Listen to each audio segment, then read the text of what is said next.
My name is Patrick Anderson, and I am a Dry Bay Tlingit from the Eagle Moiety, and I wear the Thunderbird crest. What you see hanging around my neck right now is a polar bear claw necklace, which represents our glacier spirits. In this case, the white bear that guided our shaman across the ice fields in what's now British Columbia on our migration story to Alaska. Our origin story is important. It's who we are. The name I bear is the name Dach Houdain, which is the last clan leader of our clan house in Dry Bay, Alaska. As we moved from forest to Dry Bay, we were guided by elders in the wisdom of place, an indigenous viewpoint. What I hope you get out of this at the end of 30 days is the ability to understand a different method of proceeding with meetings. I hope that you will see the wisdom behind the ancestors, that you will see the wisdom behind Major Roberts, and that you will begin to see a pathway to better, more productive meetings for your tribal council, for your board of directors, for any organization that you are a part of. As a Tlingit boy, I was taught that we are guided by ancestral humility. But under ancestral humility, we can tell you who we are factually. We are just not supposed to allow our egos to guide telling us who we are.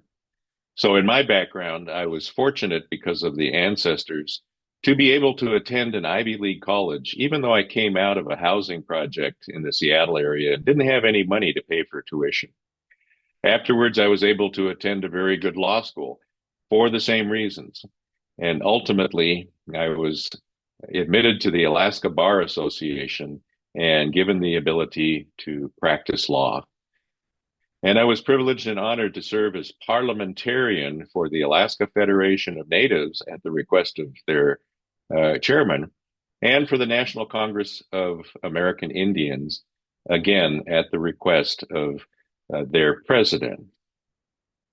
Our purpose in putting together these series of videos is to introduce Robert's Rules of Order in a systemized approach. That is, going back to my Indigenous roots and comparing and translating what we did as Indigenous people to what Major Roberts did when he wrote Robert's Rules of Order to guide us to have conversations that are safe, that are productive, and that guide us to a seventh generation view, which I will also describe during these videos. You will be prepared to address approximately 80 to 90% of business that becomes before you using Robert's Rules of Order. You will also be prepared to start on a process to eliminate the need for Robert's Rules in your meetings, which is allowed in Robert's Rules, actually. And as you learn how to have respectful conversations that are full of promise and purpose and action plans, those meetings will become more productive. So I want you to reflect on your personal origin story and the origin story of the people that you belong to. Reflect on how it is that you became who you are and why you have a passion for understanding a process that leads you to meetings, to decisions, to working with others. That is the meeting of a board or a council.